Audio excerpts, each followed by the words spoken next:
Hello everyone. I just thought I would do a little painting demo. I thought I would paint some mountains, and basically I just thought I would go with a scene that I'd seen in a DVD techniques series by another artist, a YouTube artist. So I thought I would try it in acrylic because the other artist does his work in oil. So I thought I would give it a shot and see how this goes as a live painting video. Anyway, I'm going to go ahead and begin. I'm going to just go ahead and I have like slick, almost photo-like paper here. And I sometimes paint on paper, not on canvas. I sometimes paint on canvas as well, but I thought I would try it this time on paper. So I'm going to go ahead and begin. I'm just going to mist the surface a little bit. I'm going to take a little bit of paper towel and remove a little excess moisture. I don't want it to be overly moist. I'm going to start with just a little hint of blue and a little clear. I have some clear medium here, and I'm just going to begin at the top. And then as I need it, I will add some white into that at the bottom here towards the horizon. And just move up. Add a little more white. Lighten that a little bit. There we go. Till we get like a gradient. Then I'll blend that up to the sky. Add a little more clear. The clear just helps it blend easier. This is basically just a study.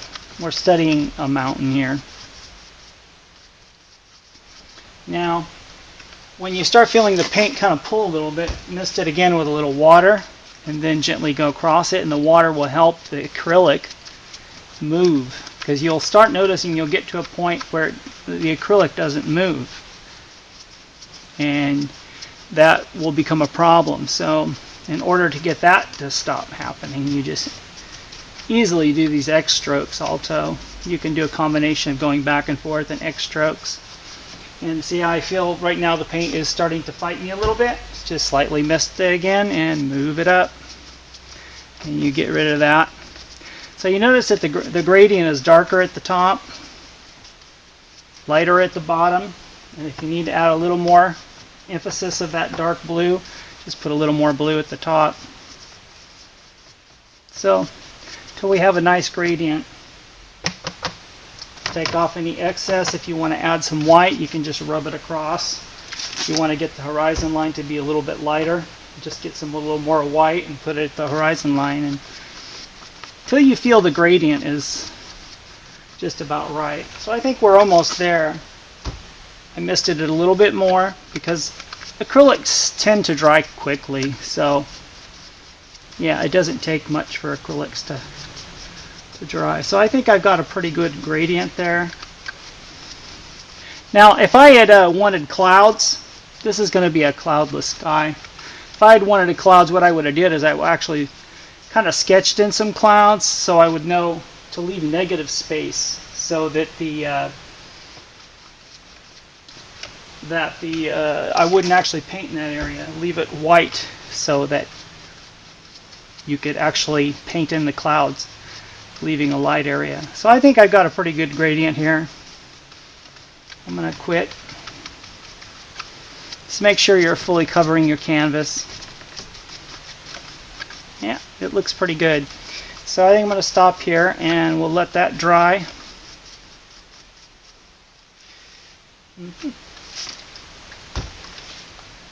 There we go. Beautiful. Nice and blended.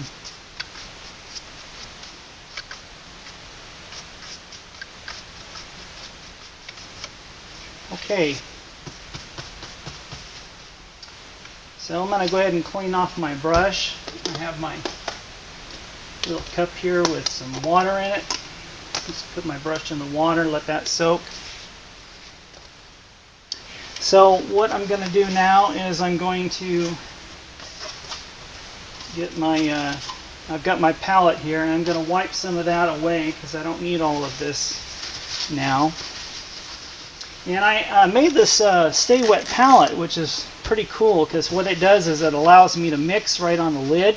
It's actually like a crafter's toolbox. It lets me mix on the lid, and I have some material that's basically palette material, like a disposable palette material like this, and I put that down so that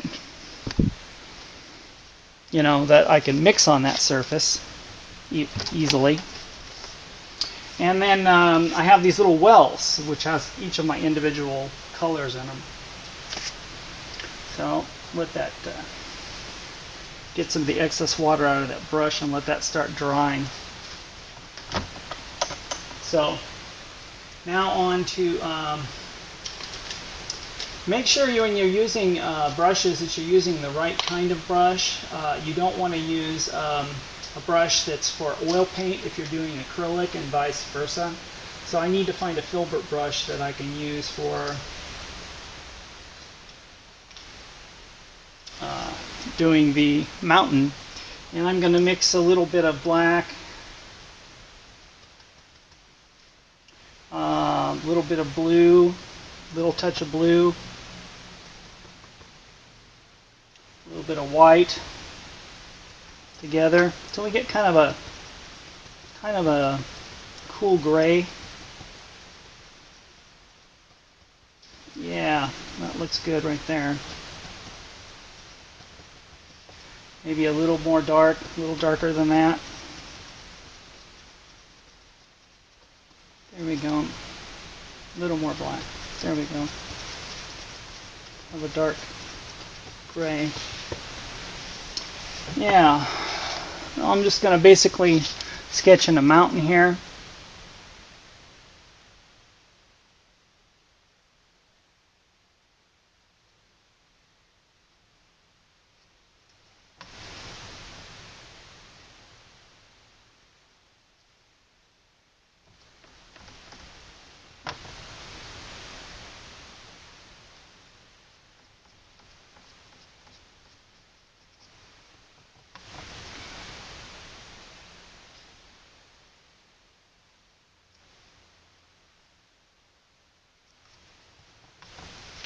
And like I said, if it starts to dry out on you, just mist the palette or mist the canvas.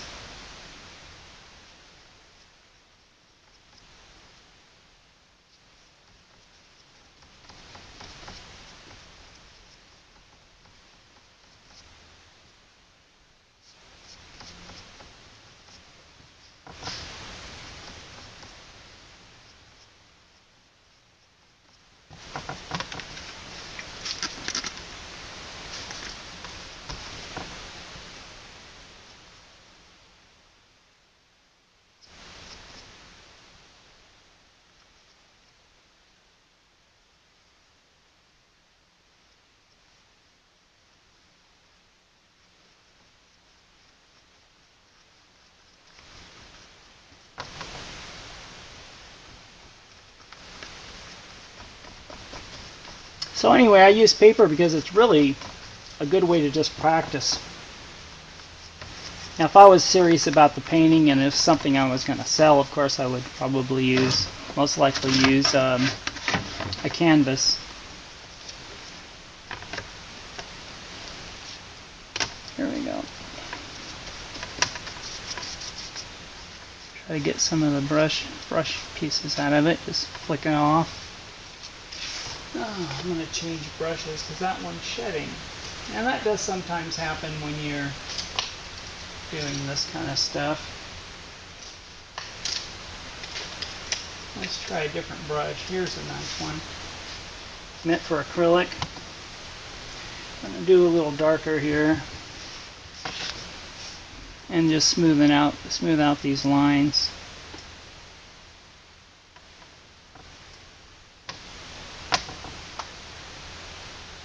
There we go.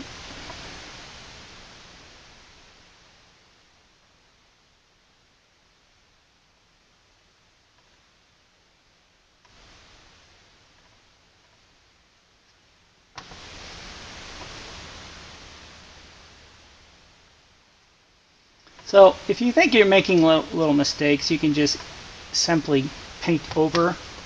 That's the nice thing about acrylics, is it's dries quickly, so you can easily make changes just by painting over it. If you start feeling it like it's... Now I have a smaller Mr. bottle here, which helps me too, because sometimes you don't want a larger bottle that puts out a lot of water at once. There we go. Do a little bit of X stroke here. Fill that in. There we go. Beautiful. So I'm going to do a mid-tone. Just going to feather this out at the bottom. Okay. Get that back in there. There we go. Now I'm going to go ahead and mix a mid-tone. I'm just going to put a little bit of raw umber, maybe a little touch of burnt umber, and a little bit of yellow ochre.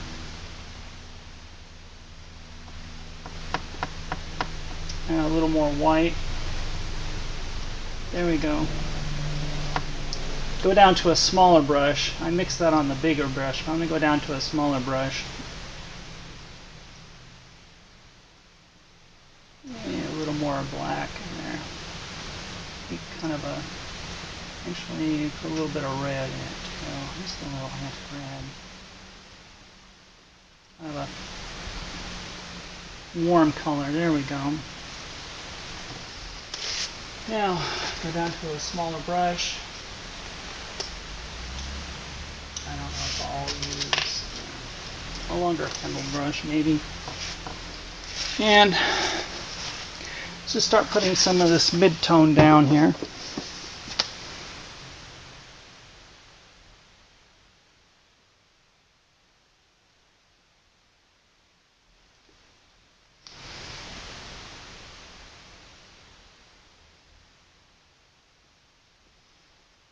Keeping the mister bottle at hand to keep my paints wet.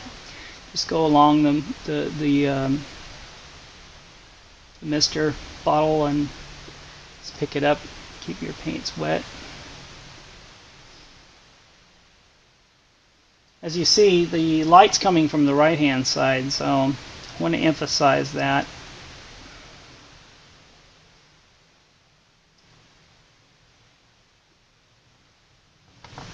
Sometimes I add a little bit more dark to it, like if I want to change it up, make it look more dark. Get right on the edge there and pull that lighter color down. Because we're going to do different shades here, different values. So we definitely want it to look... And leave a few areas that doesn't have paint, you know, some gaps and so forth. And follow the lay of the land. Pull the brush in the direction that you think the cliffs and the terrain is going.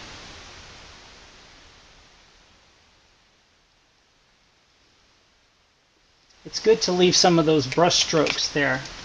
I'm going to go ahead and do a little more here. Same combination. Little yellow ochre. Change it up a little bit. Maybe put a little of this color in there. A little burnt umber again. And a little more white. A little bit.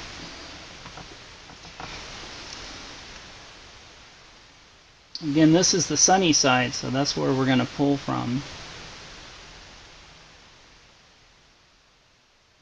Yeah, you can even tell right now that it looks a little bit different than it did originally. In fact, I'm going to add a little more black into that because it looks a little too bright.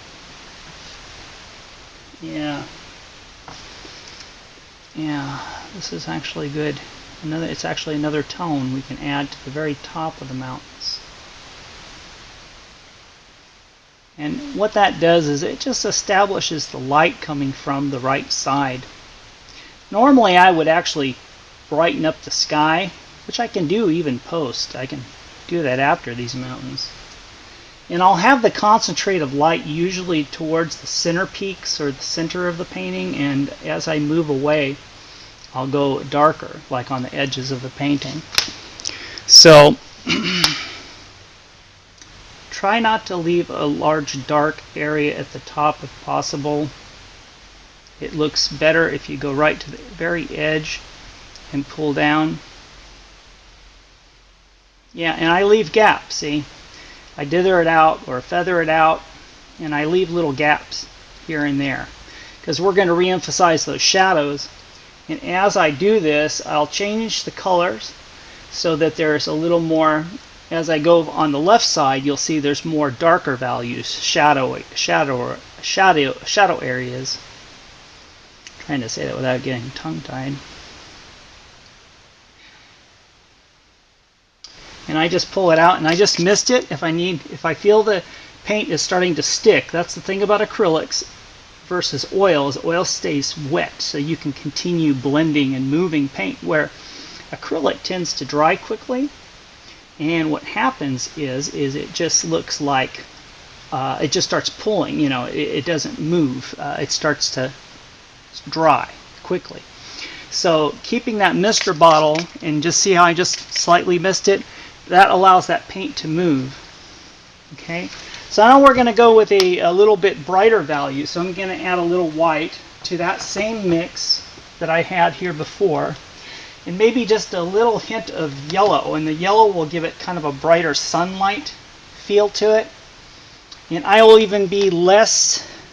be even less wide with my brush. Instead of using the full length of the brush, I'll sometimes just use the very corner of the brush. And usually I go at the very top, and I'll just pull down like this. See?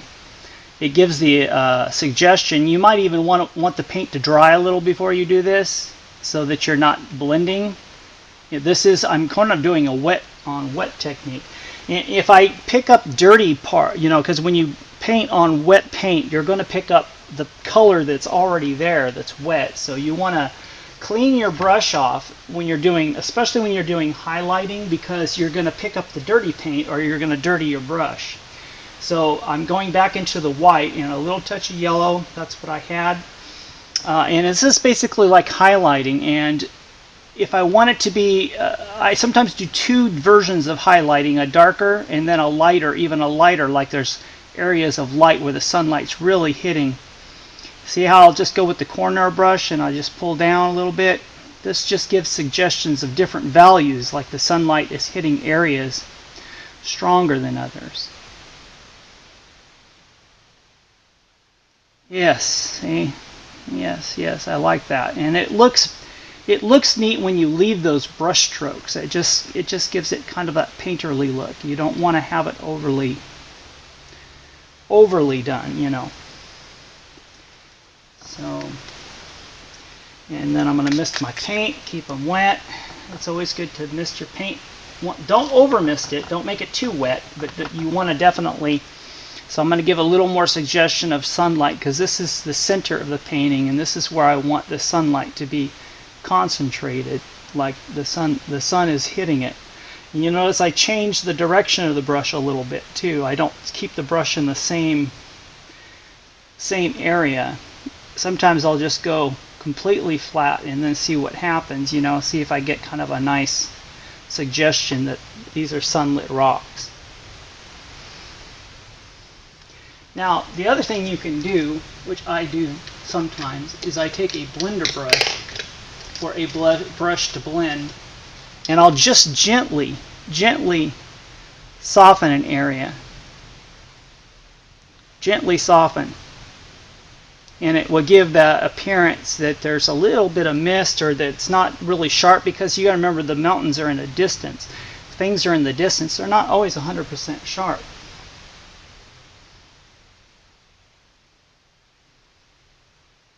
So I want a little bit more sunlight to hit the edge of this rock. Yes. And it looks like it's coming along nicely. And what I'll do is, when I get towards the bottom, I'll just even blend it a little more, soften it up, see? Because sometimes the mountains will be enveloped in a little bit of mist, so you want to soften that. So I'm going to do the same thing. I'm not going to go quite as light. I'm going to add just a little bit of black, which changes the value of the paint. And do the kind of the same thing here, but not go quite as bright like the sunlight. It isn't quite as intense.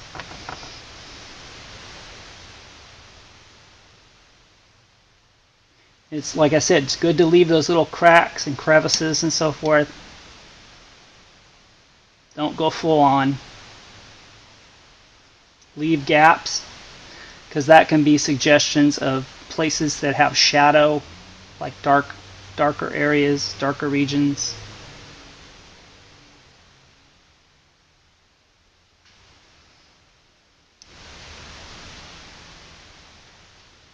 Go back into my light, a little bit of dark, go a little less. There we go. Yes. See, I'm going to leave that dark gap right here. That looks good right there to have that open. I might even add more darker regions. Now I'm going to feather this out, but pull it down in the direction that the land would normally go. Okay. And I'm going to soften up the left side, because I want that to be more in shadow, and we're going to go with shadow colors soon. So you'll see. There we go. See, I'm painting very loosely, and I like that. Just the very bottom, feather out the very bottom. And we're going to go into the light again, and the light is striking at the very top, and I'm pulling down, but I'm kind of going at an angle. I'm slightly turning the brush too. I'm changing the direction of the brush.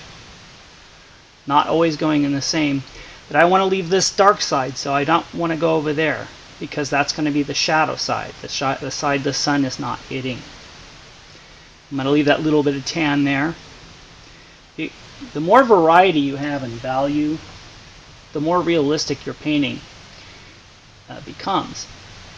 And you can do a combination of brush strokes and using the palette knife. One of my favorite palette knives is this palette knife. I believe this is a Bob Ross palette knife, and it's a little bit thinner than the normal palette knife that's usually wider, so that adds other detail and texture too. So I'm going to go just slightly over that tan area, just slightly, but leave it there. There, yeah, this looks good. Now feather it out at the very bottom. In working in acrylic and oil, it's different because of the drying times, but the basic concepts are really still the same. So now I'm going to create a shadow color, and I've left some blue on my palette here, and I may darken that up by using a little more Prussian blue, but I don't want it to be that light, so I'm going to add some clear gel medium just to my brush, and a little bit of white. And because I want it to stay dark, I need to add some burnt umber and some black, and maybe just a touch of red. I'm not sure.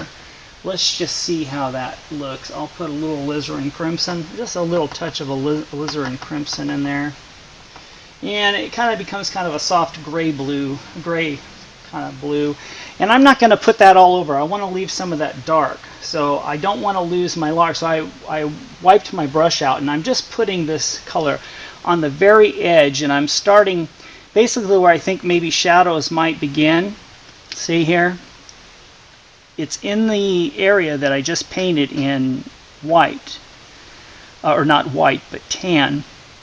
So when it goes to the dark, it makes sense that it would be darker as you get closer to the center here where I left the shadow. The darkest shadow is mostly in the original base tone that I put down. So see, by doing it that way, I am establishing some shadows, and if I want to darken up this area, I can go into straight black and just put a little bit of straight black in my brush, and then pull it down, and don't over mix it. Just leave like little dark regions. That looks good. In fact, it if it's too dark, you'll have to blend it out, but it gives the impression that there's valleys and shadows in those areas, and you don't want to over make it dark, but you don't want it to be under dark too. It's got to, there's a, or under, yeah, towards the darker values. You want to leave some darker areas, and as you get down in there, I'm actually going to swoop it back and forth like there's kind of a little crevice, a little valley here. Yeah, and then just kind of blend it in, and then just move it down there. Isn't that neat? And then you kind of establishing your darker regions here. You see, I just basically I feathered this in. I don't overblend it. There's this medium between overblending, blending too much, and not blending enough. So you have to find that right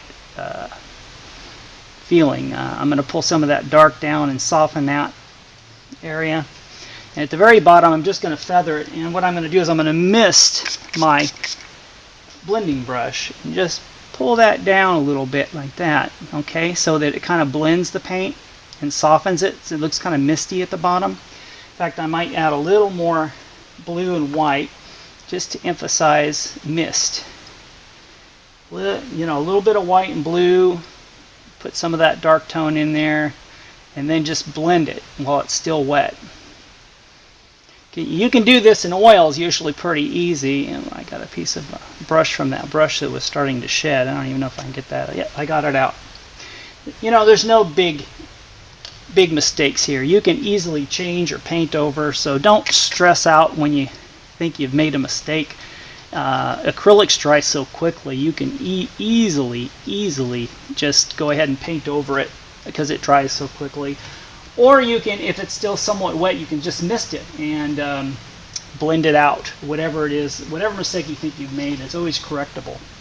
So don't stress out too much. I'm trying to get that gray in there, and it's apparently I'm pushing the paint too much. So let me get a little more dark in there. There we go. Sometimes it's good to leave that painterly kind of swirly brush stroke look. I found this brush seems to doesn't blend well because the I'm still not getting it. Okay, so let's do this. Let's go straight into there. Yeah, that's not going to work either. Let me see, where am I going wrong here? Okay, see, even I have happy accidents, but I know I'll get it eventually. There we go. Now I'm getting the right tones. It's just a matter of finding the brush that had the right tones. I know one of the painters said they keep their brushes separate, their lighter brushes from their darker brushes, which is really a good habit, because if you have a brush that already has dark on it, then you can go right to it and adjust it how you need it. So let's see if I can. I think what's happening is the paint underneath, I'm not giving it a chance to dry before I try to manipulate it. So I could, this is another option too, is it depends on what you're doing with your composition. If you wanted to, you could just take dark and just add another set of mountains. Here's a way to fix this where it's not doing it properly. Just add another set of mountains here. Just take your dark and just kind of establish like there's another group of mountains here, or another group of rocks. And that really that'll fix it right there, just doing that. And then work on that detail so it looks like there's another range, and it gives depth.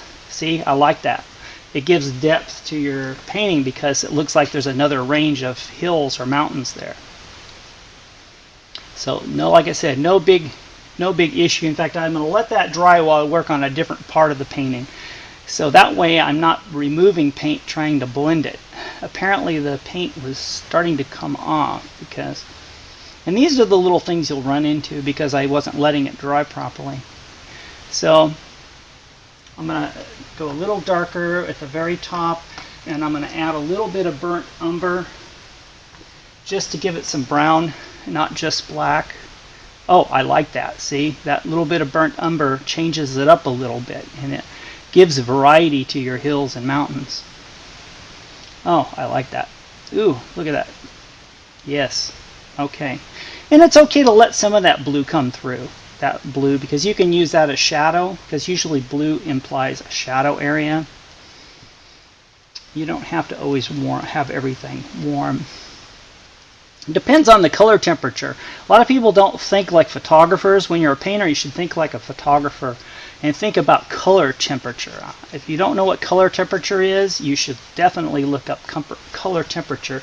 It has to do with the overall warmth or coolness of your painting. And it's a photographer term. In fact, on cameras, there's a color temperature setting where even if you're, say you're going to take a picture of a cloudy sky, but you want to warm it up a bit, you can change the color temperature on your camera so it looks like you took it in a day that wasn't as cloudy and overcast. So there we go. So now I've got another mountain range there that I can work on. As you get the basic idea of what I'm doing here. So anyway, I'm going to continue painting on this, and I'll probably later establish more sunlight in the sky. I could even put in some clouds, and I'll show you that technique later. Thank you so much for watching. I'm hoping that helped you. Show you both how to correct accidents and how not to and how to basically set up a mountain scene. I'm hoping it's a little bit wet, but there it is. And I thank you very much for watching. You have a wonderful day, and we'll continue on this painting later in another segment. Thank you for watching. This is artist Dan